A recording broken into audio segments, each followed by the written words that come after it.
Et tout ce qui est dit est très cohérent, un peu comme dans un monde enchanté vu d'avion. On a l'impression que la logique scientifique est derrière nous. Enfin, je trouve qu'un livre publié en 1984 pouvant avoir de telles implications, ça s'invente pas.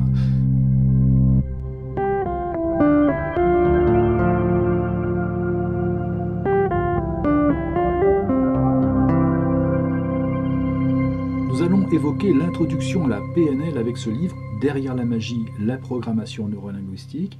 Il a été le premier du genre et peut-être aussi une des meilleures ventes dans sa catégorie. Son influence a été réelle. Il a donc toute sa place dans cette série qui aborde les clés d'aide au discernement pour des ouvrages ou des auteurs qui peuvent nous influencer. Ce livre reprend l'essentiel du premier livre qui traitait de la PNL aux USA, Structure of Magic, de John Grinder et Richard Bandler. Ce titre, Derrière la magie, la PNL, reprend donc la référence à la magie, la référence qui était dans le livre américain. Et cette référence à la magie est donc peut-être à prendre en compte. Nous prendrons également en compte le discours pour envisager quelques points d'attention autour de ce qui est présenté à travers ce livre et aussi cette discipline. La magie n'est pas un mot neutre. Il fait penser à quelque chose qui survient sans qu'on puisse l'expliquer. L'idée qu'évoque la magie est l'idée d'une structure sous les apparences qui facilite les choses en les rendant plus simples, plus faciles, presque banales, alors qu'elles semblaient compliquées, voire impossibles quelques instants auparavant. Les événements surviennent comme par magie et la PNL serait un vecteur, serait la science, serait la connaissance de cette structure sous-jacente qui rend les interactions entre les personnes ou même par rapport à soi-même beaucoup plus simples, beaucoup plus fluides, comme si elles étaient évidentes et coulaient de source en réalité. Mais du point de vue de leurs auteurs, la magie reste quelque chose de purement irrationnel, alors que, par contraste, la PNL, elle, serait totalement rationnelle à leurs yeux.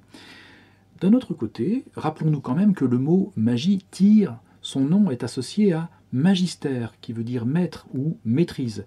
Et il s'agit, du point de vue du maître qui maîtrise, d'être en surplomb, d'être au-dessus d'une situation, hors d'atteinte de ceux dont on va s'occuper, parce qu'on les contrôle, on les maîtrise. Et mine de rien, c'est exactement la posture que va adopter celui qui appliquera les principes de la PNL, c'est-à-dire se situer au-dessus, et notamment via la métaposition dont on va reparler.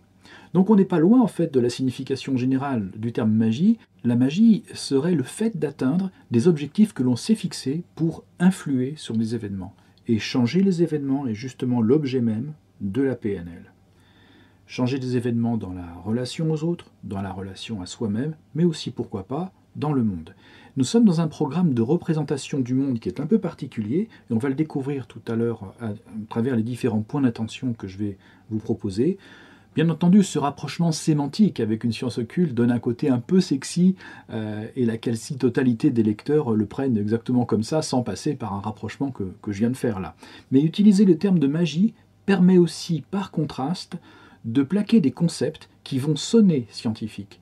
Et on va du même coup prendre ces concepts-là tout à fait au sérieux.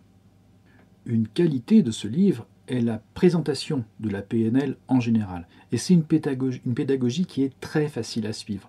Il y a des exemples, des illustrations, des anecdotes qui sont charriées de bout en bout et qui permettent de comprendre ce qui est dit.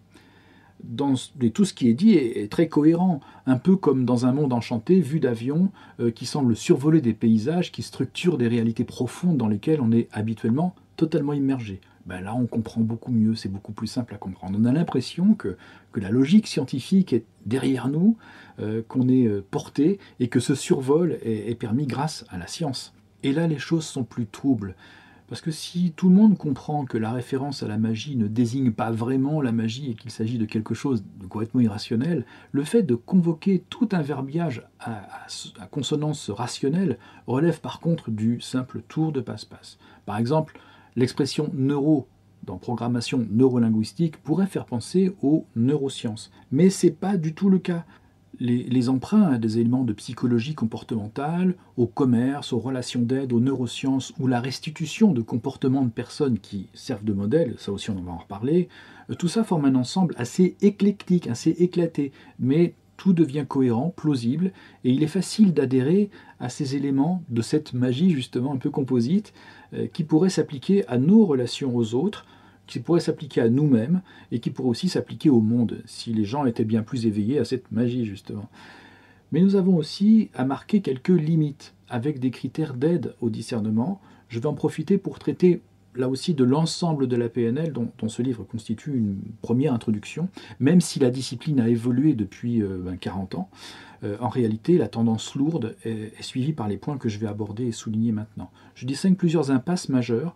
Le refus de la part de la PNL à traiter du discours, qui est relégué au second plan, la posture de se mettre en métaposition en créant une forme de duplicité dans la communication, et enfin le principe de modélisation dans ses sources et dans ses conséquences. D'une part, ce qui est dit n'a aucune espèce d'importance. Le discours que l'on cherche à exprimer habituellement, lui, il ne compte pas. Et avec le discours, disparaît en fait le sens de la communication tel qu'on le percevait jusqu'alors. Donc on peut dire n'importe quoi, en fait, ça n'a aucune espèce d'importance, même ça va un peu plus loin, parce qu'on peut déconstruire tout argument, tout discours, et toute structure de pensée même, en utilisant les questions du métamodèle, qui sont décrites dans ce livre. Il me semble que c'est la porte ouverte à toutes les manipulations, et aussi la disparition de toute éthique relationnelle, quand bien même ceux qui appliquent professionnellement ces principes s'entourent de chartes censées garantir leur éthique personnelle. Leurs clients, eux, peuvent très bien agir sans aucun scrupule et devenir des hommes de pouvoir manipulateurs. Cette déconstruction peut aussi s'appliquer à soi-même en déconstruisant justement toutes nos représentations. Pour exemple, peut-être que vous avez déjà vu une séquence dans laquelle un monsieur demande à un journaliste « Mais qu'est-ce qui vous fait dire que je suis un homme ?» Voilà, là on est dans une relation de déconstruction totale et de manipulation, de déconstruction et de manipulation vis-à-vis de soi-même, mais aussi dans une interaction que l'on rend impossible en se décalant de tout ce qui est représentation justement chez l'autre.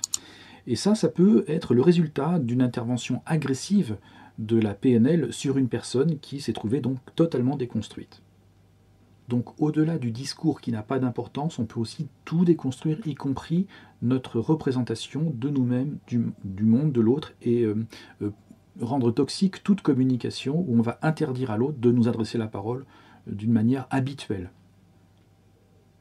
La métaposition consiste à s'extraire mentalement de l'interaction pour tenter d'en percevoir l'ensemble, comme si on était observateur quelques instants, de façon à y revenir, toujours mentalement bien sûr, à revenir dans l'interaction, dans le but de corriger son propre comportement et faire évoluer avec davantage d'efficacité l'échange que l'on a à l'instant T. Alors dans le cadre d'un entretien d'aide ou d'un cadre thérapeutique, ça peut s'avérer vraiment utile et efficace, mais on comprend aussi que dans une négociation, par exemple, a fortiori dans la communication au quotidien avec des personnes, c'est un outil de manipulation majeur. La source méthodologique de la PNL est le fait d'observer des personnes qui sont très performantes dans leur domaine de façon à se servir de leur comportement comme modèle pour obtenir des résultats comparables à ces personnes. La modélisation, pour viser l'excellence, c'est ce que l'on cherche à saisir. C'est ça l'objectif, la méthode surtout de la PNL. Avec le présupposé qu'en fait, ce qu'une personne peut accomplir, n'importe qui peut aussi l'accomplir à condition d'utiliser les mêmes comportements, sans s'occuper du tout des bases du modèle, de ses sources, de ce que les personnes utilisent, c'est-à-dire quelle éthique, quelles croyances, quelles intentions, quelle philosophie, ou quelles dispositions réelles intérieures, ou les motivations exactes et profondes, sans parler des compétences engagées, quoi. En d'autres termes, on réduit à de la technicité des élans psychologiques ou des aspirations immatérielles, voire des vocations. On rend la personne, y compris la personne modélisée, mais aussi la personne qui veut se modéliser sur une autre, comme un objet, et non pas comme une personne unique. Puisque le présupposé est justement que tous, on est interchangeables finalement, n'importe qui peut faire pareil qu'une autre personne à condition d'employer les mêmes méthodes. Enfin, si nous prenons le contenu de la PNL pour soi, on peut trouver cet outil utile, ludique en tout cas, et peut-être même efficace et avantageux pour soi pendant un temps, mais toutefois il faut aussi garder en tête que cet outil peut être utilisé sur soi, par d'autres, qui vont aussi jeter leur sort de magie en quelque sorte, utiliser leur modèle à eux et leur modèle du monde pour déconstruire et imposer leurs intentions sur nous. Ce qui revient aussi à nous manipuler. Donc ça peut s'appliquer au monde de la publicité, bon ça c'est connu, au monde économique, dans les négociations, je viens d'en parler, mais aussi au monde médiatique et au monde politique. Je ne dis pas que c'est le cas, évidemment, je tente d'élargir simplement la focale au niveau d'une société, de généraliser les principes qu'on vient de souligner ici. Mais si c'était le cas, les principes de la PNL pourraient se révéler donc être très toxiques. Si ce n'était pas flagrant dans les années 80, les choses ont quand même évolué depuis.